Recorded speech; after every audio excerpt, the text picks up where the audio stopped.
खराब झालेल्या रस्त्यांची तात्काळ दुरुस्ती करावी, प्रांताधिकारी सचिन इथापे यांचे सर्व अधिकाऱ्यांना आदेश। कार्तिकी यात्रा कालावधीत श्री विठ्ठल रुक्मिणी मातेच्या दर्शनासाठी सुमारे 8 ते 10 लाख भाविक येतात।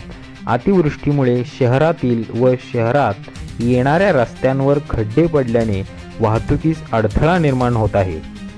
येणाऱ्या वारकरी भाविकांना तसेच नागरिकांना वाहतुकीबाबतची समस्या निर्माण होऊ नये यासाठी पंढरपूर नगरपालिका व सार्वजनिक बांधकाम विभागाने तात्काळ रस्त्यांच्या दुरुस्तीचे कामे करावीत अशा सूचना प्रांताधिकारी सचिन इथापे यांनी दिल्या।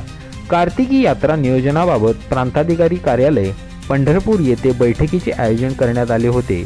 बैठकीस उपविभागीय पोलीस अधिकारी प्रशांत डगळे, तहसीलदार सचिन लंगुटे, मदन जाधव, कार्यकारी अधिकारी अभियंता अमित निकमकर, गट विकास अधिकारी सुशील संसारे, मुख्याधिकारी महेश रोकडे, उपजिल्हा रुग्णालयाचे वैद्यकीय अधीक्षक डॉक्टर धोत्रे, तालुका आरोग्य अधिकारी डॉक्टर एकनाथ बोधले, नायब तहसीलदार बालाजी पुदलवाड, वैभव बुचके, मंदिर समितीचे प्रभारी व्यवस्थापक पृथ्वीराज राऊत तसेच संबंधित विभागाचे विभाग प्रमुख उपस्थित होते। यावेळी प्रांताधिकारी इथापे म्हणाले, कार्तिक यात्रा कालावधीत श्री विठ्ठल रुक्मिणी मातेच्या दर्शनासाठी राज्यातील विविध जिल्ह्यातून तसेच परराज्यातून मोठ्या प्रमाणात भाविक येतात। कार्तिक शुद्ध एकादशी